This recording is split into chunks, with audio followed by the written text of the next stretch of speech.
കാസർകോട്ട് library council training ഇൻസ്റ്റിറ്റ്യൂട്ടിന്റെ മന്ദിരോദ്ഘാടനം മുഖ്യമന്ത്രി പിണറായി വിജയൻ നിർവഹിച്ചു. ഹോസ്റ്റൽ സൗകര്യം അടക്കം ഉൾപ്പെടുത്തി അത്യാധുനിക സൗകര്യങ്ങളോടെയാണ് പുതിയ മന്ദിരം പൂർത്തിയാക്കിയിട്ടുള്ളത്.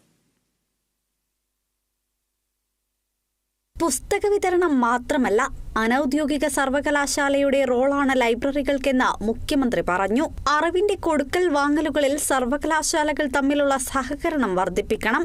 ലൈബ്രറികളെ തമ്മിൽ ബന്ധിപ്പിച്ച് ഡിജിറ്റൽ ലൈബ്രറികൾ പൊതുജനങ്ങൾക്ക് ലഭ്യമാകുന്ന വിധത്തിൽ പ്രവർത്തിക്കണമെന്നും വായന മരിക്കുകയല്ല മാറുകയാണെന്നും ഉദ്ഘാടനം നിർവഹിച്ച് മുഖ്യമന്ത്രി പറഞ്ഞു.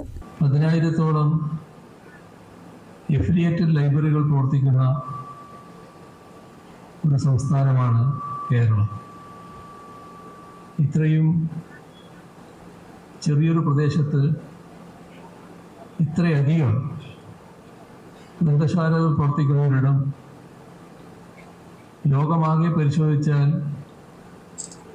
ഇവിടെയും ഉണ്ടാകുമെന്നാണ് തോന്നുന്നത്. ലോകത്തിന് മുന്നിൽ ഇന്ത്യക്ക് ഉയർത്തിക്കാട്ടാവുന്ന കേരളത്തിൻ്റെ സവിശേഷതകളിൽ ഒന്നുകൂടിയാണ് ഗ്രന്ഥശാല പ്രസ്ഥാനം. കാസർഗോഡിന്റെ സമഗ്രമാറ്റത്തിന് ലൈബ്രറികൾ നിർണായകമായി സ്വാധീനം ചെലുത്തിയെന്ന് അധ്യക്ഷത വഹിച്ച കാസർഗോഡ് MLA NA നെല്ലിക്കുന്ന് പറഞ്ഞു. BC റോഡിൽ ഉദയഗിരിയിൽ 2.25 കോടി രൂപ ചെലവഴിച്ചാണ് അത്യാധുനിക സൗകര്യങ്ങളോടുകൂടിയ ലൈബ്രറി കൗൺസിൽ ട്രെയിനിംഗ് ഇൻസ്റ്റിറ്റ്യൂട്ടിന്റെ പുതിയ കെട്ടിടം നിർമ്മിച്ചിരിക്കുന്നത്. ഇവിടെ യൂണിവേഴ്സിറ്റികളും കേരള PSC അംഗീകരിക്കുന്ന നിരവധി കോഴ്സുകളും ഹോസ്റ്റൽ സൗകര്യവും ജില്ലയ്ക്ക് പുറത്തുള്ള വിദ്യാർത്ഥികൾക്കും ഉപകാരപ്രദമാകും.